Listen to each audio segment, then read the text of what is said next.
perform a certain function. Taking a position of responsibility means answering to a higher standard.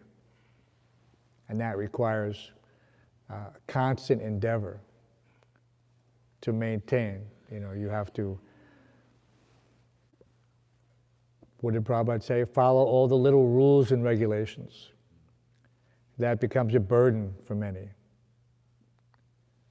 But it's a burden of love for those who want to be the servant of the servant. Everyone can be the servant in one sense. Every little bit of service that's rendered is appreciated. Krishna doesn't, the spiritual master and Krishna, they don't reject any service. But then we see that there are certain, Prabhupada was very careful how he selected his personal servants. He had thousands of disciples. Thousands of disciples. But only one could be his personal servant at any given time.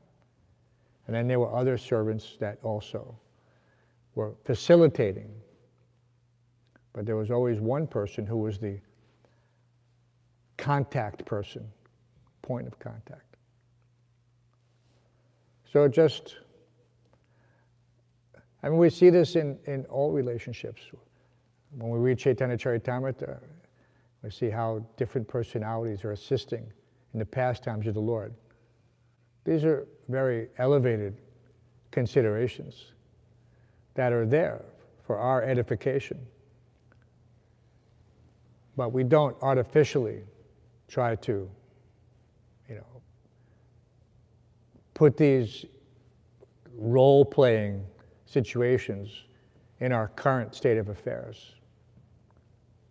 But we can have intimacy with the spiritual master by serving him sincerely. And there will be recognition, internally and externally. This is happening all the time. Enthusiasm comes from this inspired service. And there's direct reciprocation with the spiritual master and Krishna. This is a common, we see that in the short time of this society, how many people have become so advanced in spiritual life. It's, like I said, historians will note this fact, if they haven't already.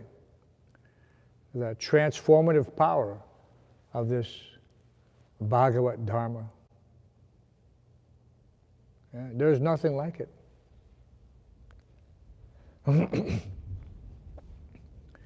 Gopal Champa, you had a question? But loudly, so we can all hear. So Prabhupada, just to the point you were making about Krishna, he maintains. Prabhupada writes in a letter to Karandar Prabhu in 30th of November 1970. He says, "My Guru Maharaj used to say, don't worry about money. Do something nice for Krishna and money will come. So we should always be thinking how to distribute the message of Krishna, and surely he will give us facility. Even an ordinary man, if he wants publicity, then he gives so much money for the propaganda work. Similarly, Krishna is not poor. He can supply any amount to the devotees who are engaged in broadcasting his glories." My question to that is, Krishna, as we see, he's given so much facility to the International Society for Krishna Consciousness. So then, what is then the devotee's duty to also kind of maintain Krishna, what Krishna is giving? Because it's kind of like Krishna may give $1 million, but then if you just spoil it. Yes, it can easily be wasted if the proper consciousness is there. What did Prabhupada had in that regard, he said, any fool can make money, but it takes intelligence to spend it properly. You see, there's so many fools making money in the material world and foolishly spending it on so many ridiculous endeavors, not for the benefit of humanity at large.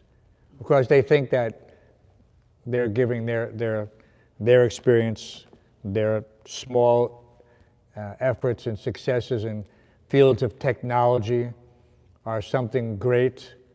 But this is, for the devotee, he recognizes that this is just it's nothing, practically speaking. It doesn't save you from the cycle of birth and death. It may make your life temporarily more comfortable, like that. But it does nothing for the eternal soul. So this is what's that verse?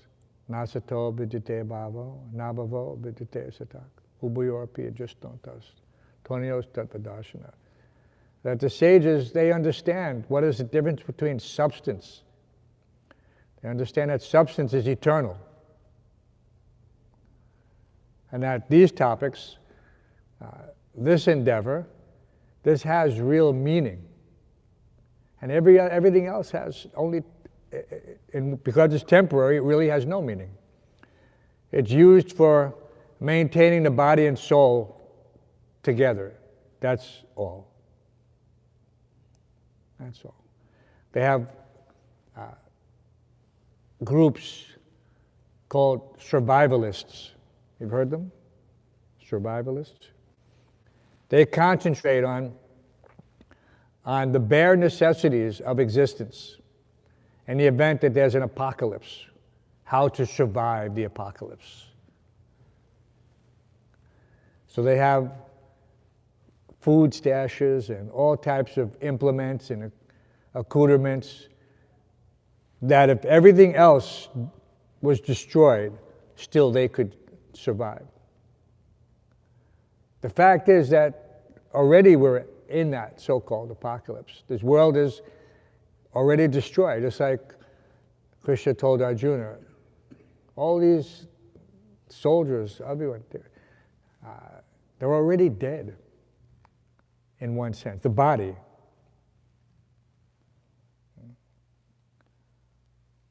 So why are you worried about these things? Worry about your eternal soul, because technically your chances of survival in the apocalypse are very limited. Very limited. I mean, they have huge genres that have developed in this. Famous TV shows, zombie apocalypse, Walking Dead, you know. They were already dead. But they just don't know it yet. For one who is born, death is certain. And for one who has died, birth is certain. So we're the only ones giving real life. And we should never feel incomplete in any way, that, my endeavor is not sufficient, it's not doing anything, there's still 1 million billion conditioned souls out there, 7 billion conditioned souls. What can I do? What can I do? What can our little endeavor do? Our little temple in Brooklyn, what can it do? It's a waste of time. Right? Better to just close it up and go home, right? No, but such thoughts are there sometimes. It's a very difficult situation to maintain. It's the mode of goodness. And because the infidels and the devotee were in the same body, there's this struggle. It's always going on. So one has to be convinced. Conviction, right? Utsaha nishchayat dharyat tat tat karma pravartanat. So many things are there. Prabhupada said, don't think it will be easy. Maya is very, very, very strong, he said. He repeated it like that 3 times. Very strong, very, very strong. In Mayapur in a lecture.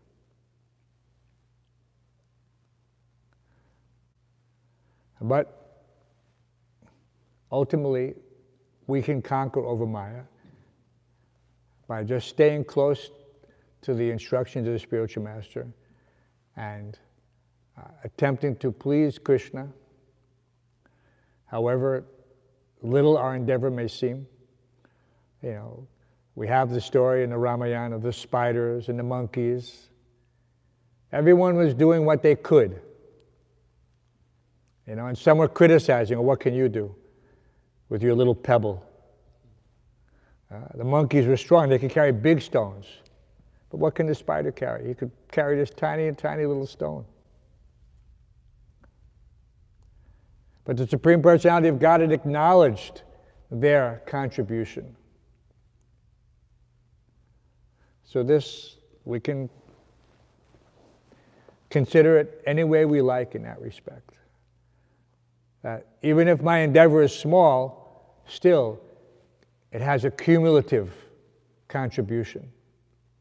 So we shouldn't think that my contribution is insignificant and that therefore I can leave and nothing will happen. No, this is the point. We all have a part to play. Some recognize it and realize it, and some don't. And sometimes we have to remind each other. Right? Sometimes we have to remind each other. What's important. This is important. Krishna consciousness is important. Following the orders of the spiritual master are important. Cooperating together, very important. Any other questions? Back to Alex. First question to say devotees stay as devotees. Okay. So, according to the scripture, if it's attainable to be one with the Lord, why is it necessarily a bad thing? Okay. Sometimes there's different analogies given. That, first of all, you lose your identity. The idea behind that concept is that people want to become God. Right? But God is God. There's no second. So where's they even have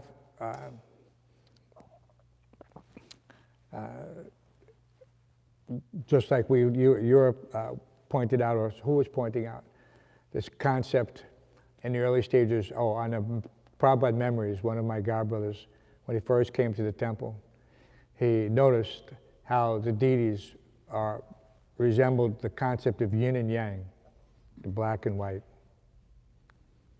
Right? It's very common in the philosophy in the 60s, people were reading that book by Lao Tzu, Tao Te Ching, which is impersonalist, where one tries to become one. But even in that concept, there's the duality, hard and soft. So these things exist eternally. So this is a fool's endeavor to try to merge the two. They can't be there. So there will always be God and His creation. And the creation of the living entities, for what purpose the whole material cosmic manifestation is manifest. So that's an eternal relationship.